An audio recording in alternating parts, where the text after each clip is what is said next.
तो प्यारे इस्लामी भाइयों, वालिदैन के लिए सिर्फ 19 जून का दिन नहीं होता, बल्कि ज़िंदगी की हर सांस, हर चलने वाले कदम, हर उठने वाली चीज़ जो है वो वालिदैन के लिए नाम कुर्बान है। तो हम अपने वालिदैन की इज़्ज़त करें, वालिदैन की कदर करें, उनकी फरमाबरदार बने। सिर्फ 19 जून का दिन हमने कोई मैसेज चला के ना वालिदैन को फरमाबरदार या उनको खुश करने का जो है वो हम नहीं ले सकते, बल्कि हमने क्या करना है, हमने वालिदैन का खिदमत करना है।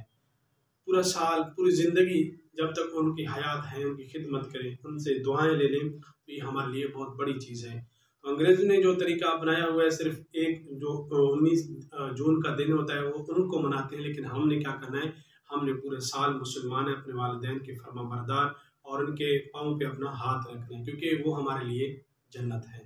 तो दुआ है कि अल्लाह तबारक व तआला हमें वालिदैन की कदर और इज़्ज़त और फरमाबरदार रहने की तौफीक अता फरमाए।